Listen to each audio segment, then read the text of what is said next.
हो सकता है। सर इस इलेक्शन में इनको टिकट दे दीजिए, जरूर जीत के दिखाएंगे।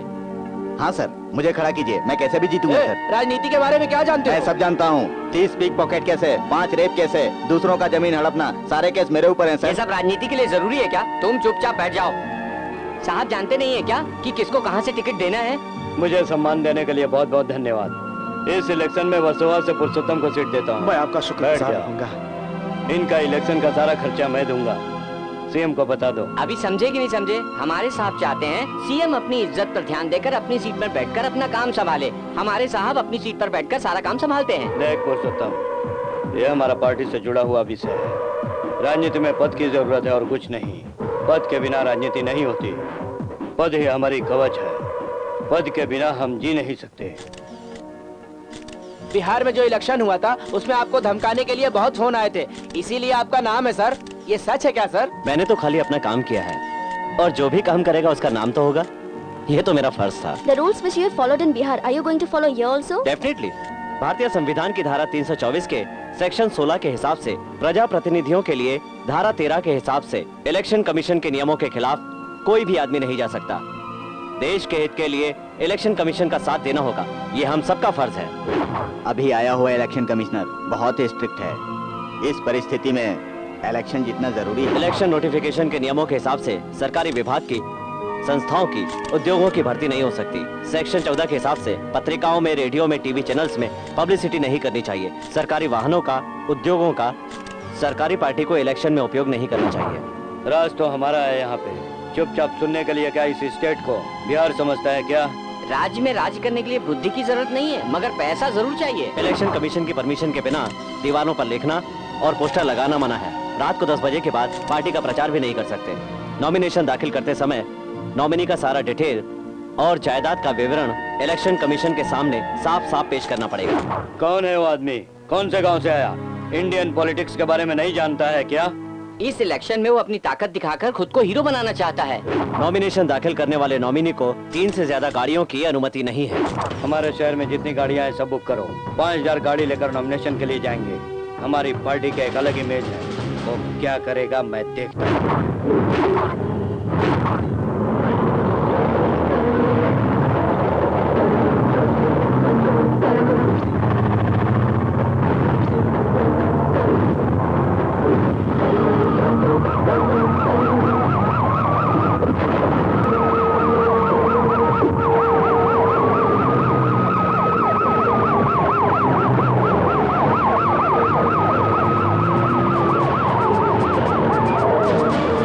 देखो हमारी गाड़ी को कौन ब्लॉक कर रहा है। देखो कौन है सामने, चलो बाहर देखो। देखो किसने जाम किया है? क्यों सर, आपने हमारी गाड़ी क्यों रोकी? नॉमिनेशन के लिए नॉमिनी को सिर्फ 3 गाड़ी की अनुमति है, बाकी गाड़ी वापस करो। हमारी पार्टी की राज में तुम हमारे ऊपर राज करोगे? गाड़ी में मंत्री जी हैं। मंत्री जी नियम नहीं जानते। गाड़ियां वापस ले जाओ।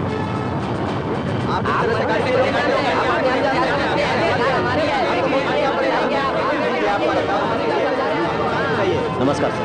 नमस्ते। हमारी गाड़ी को बीच में क्यों रोक दिए? आप तो मंत्री जी हैं, आप तो कानून अच्छी तरह जानते होंगे। नॉमिनेशन करने वाले नॉमिनी को 3 से ज्यादा गाड़ियों की अनुमति नहीं है। हाँ प्लीज सर, हम रूलिंग पार्टी के हैं। हम अपनी ताकत नहीं दिखाएंगे तो पार्टी किस काम की? जिस नेता को जनता प्यार करती हो उसे दिखावा करने की क्या जरूरत है, बताइए। ज्यादा उछल रहे। इलेक्शन कमिश्नर के पास जो पावर होते हैं मैं उन्हें कभी पार नहीं करूंगा। इलेक्शन के काम के लिए गवर्नमेंट व्हीकल को यूज करना गलत है। अगर आप नियम तोड़ेंगे तो सारी गाड़ियों को सील करके आपको अरेस्ट करना पड़ेगा। देखिए, आपको अगर अपनी गाड़ियों से प्यार है तो चुपचाप पीछे हट जाइए, वरना आगे बढ़िए।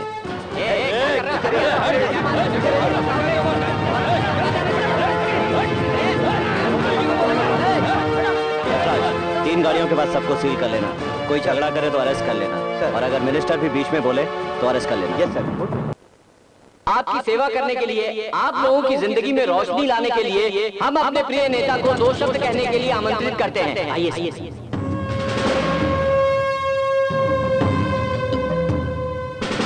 मुझे खुशी हो रही है आप लोगों को देखकर। धन्यवाद। Chief election commissioner Laxman Narayan वो अपनी ताकत का बिल्कुल गलत इस्तेमाल कर रहे हैं। अगर वो सही निर्णय लेंगे तो हम सब उनको इज्जत देंगे। अगर वो हमारी पार्टी के अगेंस्ट में होगा तो हमारी पार्टी उसका साथ बिल्कुल नहीं देगी। हम सब उसका सामना करेंगे। मैं आप सबको वचन देता हूँ और मैं ये वचन निभा के रहूंगा। मैं राजनीति में आने से पहले सभी गांव में रोड बनाने की कसम खाई। अब रोड बनाने की कोशिश कर रहा हूँ, मगर बीच में टांग अड़ा रहा हूँ लक्ष्मण। पानी, पीने का पानी। मैं हर गांव में वाटर टैंक बनाकर मदद करना चाहता हूँ लोगों की, मगर वो काम भी उसने नहीं करने दिया। इस चुनाव को जीतने के बाद जिस गाँव में बिजली नहीं है, हम वहाँ बिजली देंगे। देखिए, हम आप लोगों की मदद करना चाहते हैं, लेकिन वो लक्ष्मण नारायण कुछ नहीं करने देता। उस इलेक्शन कमिश्नर का सामना करने के लिए आप अपना कैंडिडेट पुरुषोत्तम को अपना वोट देकर जिताइए। अभी इस इलेक्शन में ज्यादा वोट देकर पुरुषोत्तम को जिताकर लक्ष्मी नारायण को शर्मिंदा करना चाहिए। मेरे भाइयों और बहनों, मैं इस भरी सभा में एक बात कहना चाहता हूँ। अगर आप हमारे कैंडिडेट पुरुषोत्तम को भारी मतों से जिताते हैं तो मैं इस देश से महंगाई खत्म कर दूंगा। मुझे आप सभी पर पूरा भरोसा है कि आप हमारे कैंडिडेट को जिताएंगे। भारी मतों से इस बार हमारा कैंडिडेट पुरुषोत्तम जरूर जीतेगा और उन लोगों की जमानत जब्त होगी। बिजली काटने वाले कमिश्नर की जिंदगी बिजली आने से पहले खत्म होनी चाहिए। 10 बज चुके हैं क्योंकि सर, हमारा और लाइट आपका काट दो। सबसे बड़ा यस सर। दुश्मन वही है। सर, ये सब इलेक्शन कमिश्नर का काम है सर। लगता है अब उस इलेक्शन कमिश्नर को रास्ते से हटाना ही पड़ेगा। जल्दी क्या है, इलेक्शन की बात करेंगे सर। उसने सिर्फ करंट ही ऑफ नहीं किया, बल्कि मंत्री जी की बेइज्जती की है। अपोजिशन पार्टी वाले बहुत स्ट्रांग है, हमें कुछ न कुछ करके इलेक्शन कमिश्नर को रास्ते से हटाना पड़ेगा सर। बच्चा बहुत सुंदर है ना? ये क्या कर रहे हैं आप? लड़की की मूंछ होती है क्या? मैंने कहा ना लड़का होगा, और लड़के की मूंछ होती है। क्यों झगड़ रहे हो तुम लोग? तुमको लड़का चाहिए और इसको लड़की चाहिए, बस इतना ही है ना? लड़का लड़की एक साथ पैदा कर लो, मामला खत्म। आइए सर। क्या नटराज, तबीयत कैसी है? सर। क्यों मुझ बढ़ा के रखा है? सर, मैंने ठीक है, गाड़ी के अंदर फल है, उसको लेकर आ। तुमसे बात करने का समय नहीं है। ओह, आप कैसे हैं? हर पेपर में आप ही का फोटो छपा है। मुझे अरे, आशीर्वाद ये दो क्या माँ। कर रहे हो बेटा? मैं अभी तक खाना नहीं खाया। आप और बहू मिल के मुर्गी बनाइए, आज इधर ही खाऊंगा। तब तक मैं साहब से बात करता हूँ। रामराज मंत्री ने आपसे मिलने को कहा है। क्या सोच रहे हैं साहब? उनसे कहो मैं अभी आता हूँ।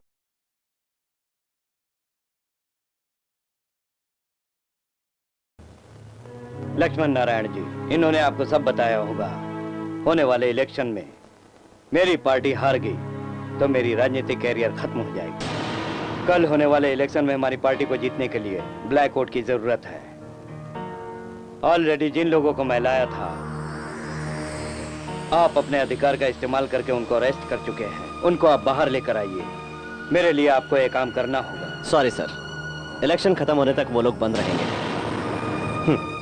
आप बोगस वोट देने के लिए लोगों को बाहर से लाते हैं, ये देखकर मैं चुप नहीं रह सकता।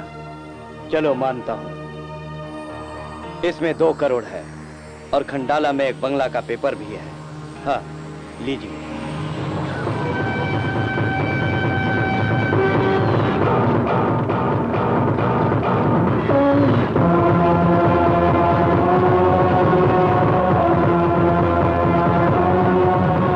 ये सेंसेशनल न्यूज राजनीति करने वालों के लिए सबक होनी चाहिए।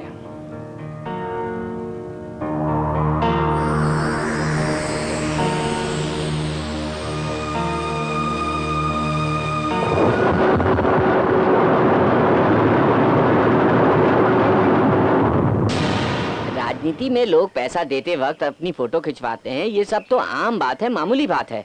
जैसे पुराने पेपर को पढ़ के फेंकते हैं, वैसा ही सोच लीजिए। होने वाले इलेक्शन में हमारी इज्जत का सवाल है, हमें अपने कैंडिडेट को जिताना ही होगा। वो सपोर्ट में रहेगा तो हमारा काम नहीं होगा। उसके लिए क्या करना है आप सोच लीजिए। भीमा, गैस खत्म हो गया है, सिलेंडर मंगवा लो। ठीक है मैम। सुनिए जी, खाना तैयार है। भीमा, गैस खत्म हो गया है, गैस खत्म हो गया है।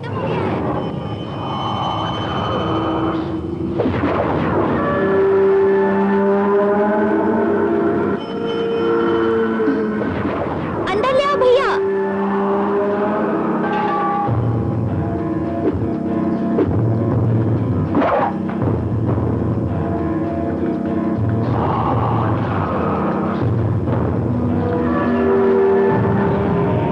हाँ, तू आ गया। हम 2 दिन से न जाने कितने परेशान थे गैस के लिए। जा अंदर जाके रख दे। ये लीजिए मैडम।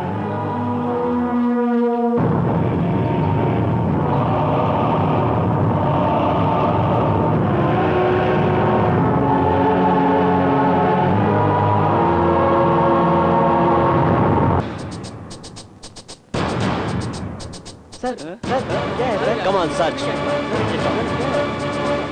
क्यों है ये सर? चलो क्या बात है सर? आवाज। आप कुछ बताइए। चलो, सबको गाड़ी में डालो। जी सर, देता हूँ सर। सर आपके लिए phone. Hello. Chief election officer Laxman Narayan, मुझे लगता है कि तुम अपनी ड्यूटी अच्छी तरह से कर रहे हो। ये लीजिए। चलो जाओ वहाँ जाके। ए, क्या सोच रहे हो? भगवान से झगड़ा कर सकता है मगर इस रामराज से नहीं। ड्यूटी पे ध्यान देते हो, फैमिली पे ध्यान नहीं देते। तुम सीधा अपने घर चले जाना और जाते समय रास्ते से 2 कफन साथ ले जाना। उधर तेरी औरत और माँ। बुम।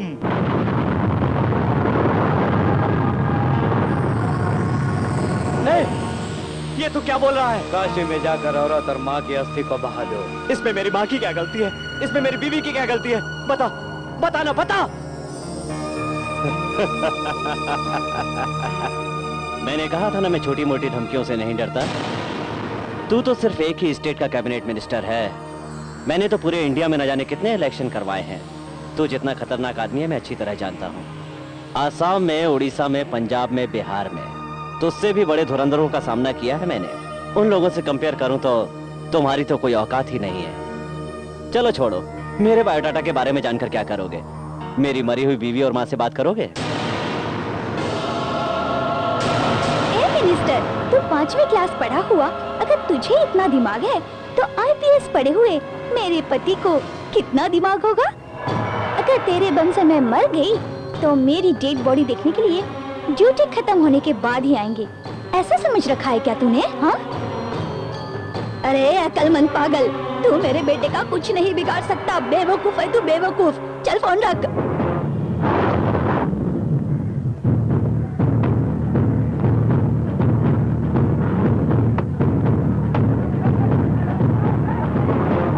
नमस्कार, इलेक्शन शुरू हो चुकी है और वोट की गिनती भी शुरू हो चुकी है। श्यामला देवी सबसे ज्यादा अपोजिशन वाले 300 लीडिंग में हैं। अभी वोट की गिनती शुरू हो चुकी है। 4000 वोट से नीचे। 4000 वोट लीडिंग में। अब हम गए काम से, लगता है हम हार जाएंगे। हमारी श्यामला देवी अपोजिशन वाले जीत रहे हैं। से 10,000 वोट ज्यादा लेकर ये चुनाव जीत चुकी है। आइए हम सब मिलकर उन्हें बधाई दें। आपके लिए शुभकामनाएं।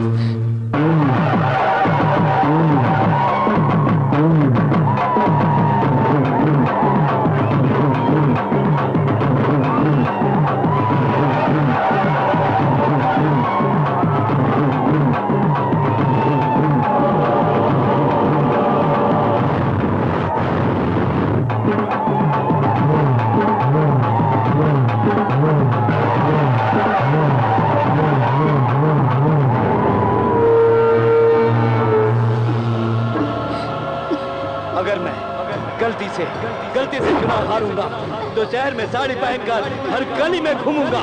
साड़ी पहनकर घूमूंगा। साड़ी पहनकर हर गली में घूमूंगा। साड़ी पहनकर हर गली में घूमूंगा। मैं साड़ी पहनकर घूमूंगा। साड़ी पहनकर घूमूंगा। मैं साड़ी पहनकर हर गली में घूमूंगा।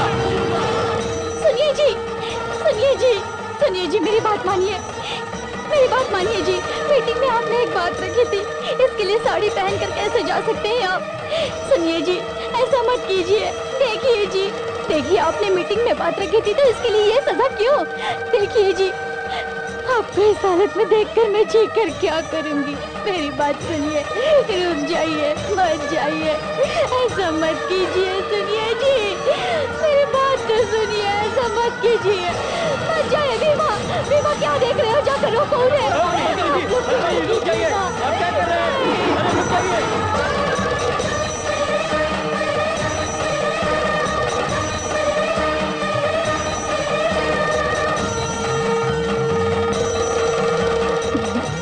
साड़ी पहनकर घूम रहा है, पागल हो गया है क्या? मंत्री जी, उसकी माँ इस वक्त अकेली है।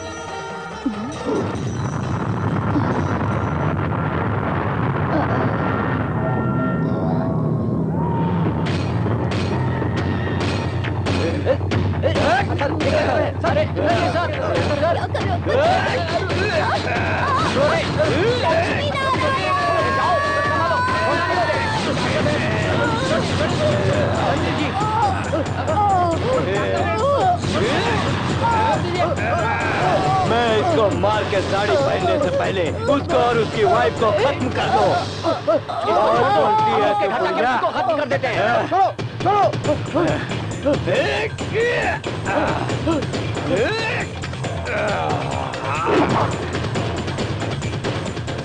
क्या हुआ सर? क्या हुआ? तुम बचो बचो।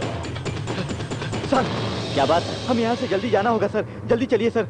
पर हुआ क्या? रूलिंग पार्टी वाले हारने का कारण आपको मानकर रामराज ने आपको मारने के लिए आदमी भेजा है सर। पुलिस है ना, डरते क्यों हो? गवर्नमेंट भी उनकी है, पुलिस क्या कर सकती है? मैडम सर को आप ही समझाइए ना।